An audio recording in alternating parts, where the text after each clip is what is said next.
Right. I always used to say, look at this family, selfish, right? had to go on vacation and had to bring the kid.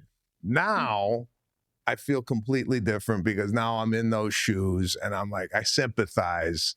I know of a story where the higher profile couple sat in first and their child sat with the nanny in the back. What do you think of that? That's just bad parenting. Right? I agree. I think that's horrible. It's your child. Yeah. It wasn't Sebastian, I swear. No. Well, she's first. Ooh, that's comedian Sebastian Maniscalco and his family pediatrician, Dr. Scott Cohen, talking to singer Meghan Trainor about traveling with her kids. We should say Meghan wasn't the celebrity couple that would sit in the front. I thought that was so bad, Scott. Give us names. No names. No names. Sebastian, give us names. I'm silent. Sebastian sits with his kids. Yes. So that's good. This is from the premiere of their new podcast, Daddy versus Doctor. They're back with us now. You also on that tape, Sebastian, say that you went and bought all this chocolate to sort of say to the passenger, a preemptive, look, we're going to be traveling, please forgive us. And when you went to offer it to one passenger, they said, nope, we don't want the chocolate. Yeah, they declined the chocolate, and then I came back to my wife, and she goes, how'd it go? I go, could you believe someone denied my little chocolate gift? So, yeah, I was pretty offended that they did that. I thought so, too. Yeah. But how did this come about? Because I wasn't friends with the pediatrician. I don't think the pediatrician wants to be my friend. Yeah, so but you guys were already friends, right? Were you friends ahead of time? We became friends through the office. Okay. Which is a general rule not to do, but he stalked me a little bit, kept calling for dates. Yeah. Well, listen, when I first met him, he came into the hospital to check on Serafina, and I go, is this guy even old enough? Doogie Howser?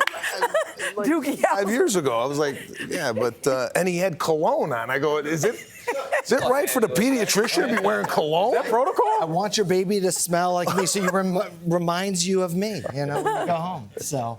And did you say, after that, Scott, did you say the two of us have something here? How did, we I have think it's genius what you're doing. Well, being friends, it makes it really easy because he makes everything relatable. Yeah. And I always thought, parenting is that one genre of medicine that we're all in the same boat. Yes. Everything that happens as a parent for the first time is anxiety producing. It's scary. You just wonder, am I doing it right? Then you realize that every parent's going through the same thing at the exact same time, but we don't talk about it. Although, you know who was not going through it at the same time? Our fathers, right? There's a generational difference between what the men at this table do with their kids and what our parents did, just what the expectations were. So I think it's important this is from the dad's perspective, what you guys are doing. No, I appreciate that. And then people can call in, have a laugh, because we really need to laugh about what we're going through as parents. It's funny that the poop is green.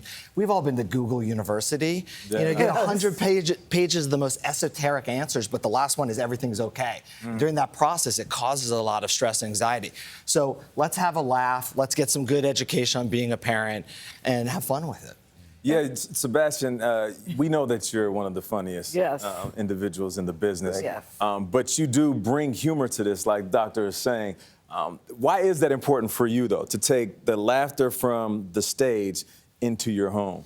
Well, in my home, I'm the worry ward. I'm constantly worrying about stuff. And for example, I would think you would have been the chill one. No. For example, give the kid grapes, right? Now, I found out that grapes, through Dr. Cohen, are #1 reason for choking. Am I correct on that? Sure, big choking.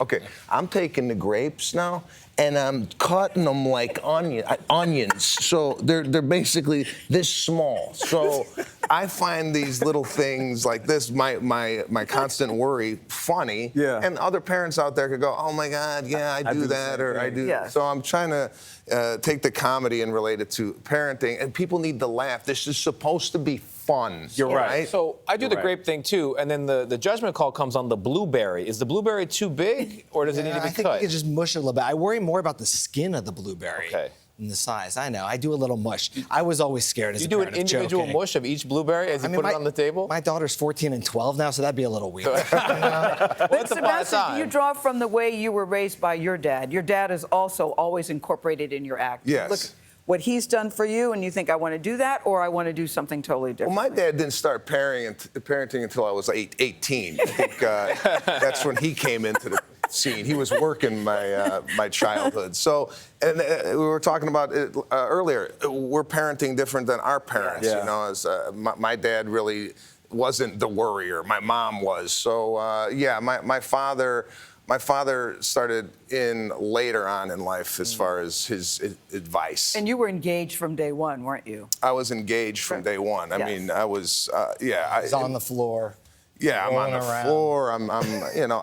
I'm one of these dads that likes to participate in the child rearing. So one more bit of news people can use here. One of the debates in my household, also something that comes up on the playground. My daughter will eat sand. And she's a fourth child, so I'm good with the sand eating. Other parents are not good. They are not good. They're tapping me on the shoulder. They're telling me it's happening. Tony, that isn't good. They're constantly, That's not I'm It's not good. Is it It's filling okay, them up, is what you're Tony? saying. So the question is it okay that she's eating sand? Everything in moderation, right? Have you tasted it? The real reason this relationship happened, let's be honest, has nothing to do with the kids. It's so he can text me and ask me questions about himself, his hip, his back. You know. He's like, Serafina's got a fever. Oh, and by the way, I got this pain right here. I don't know anything about that. That's how you double dip. yeah. And a moms lot and of dads double-dipping. parent differently, you both think. Oh yeah, my wife is, do whatever you want, throw them up in the air, and I'm like, this, let's take it down a notch, all right? You don't do the toss? No, I know people that they're throwing the kid up. Like, is that all That's me. right? I got a picture of that. The camera. Yeah. My wife's the disciplinarian. Did you know your parents had that look? Yeah. That you Yes. knew not to do it? Yes. I don't have that. When I give my girls the look, they laugh at me. My wife has the look for them and me. But you kind of got So, yeah. that face. Sebastian, I know you have a That look. they laugh at? No, I I gotta know you have a look. look. Listen, I am the disciplinarian, so I do have that look. When I'm running the house like a military camp. There you go. Right? So if they do something, here's the look.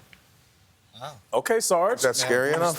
Blue steel, yeah. Well, listen, Wow. we appreciate you, Sebastian Maniscalco, Congrats, Dr. guys. Scott Cohen. There are new episodes of Daddy versus Doctor every Friday, and Sebastian Maniscalco and Dr. Scott Cohen will join CBS Mornings real soon to offer more parenting advice. I did not know that was happening. Regulars. We'll be right back. Don't go anywhere. They'll be right back.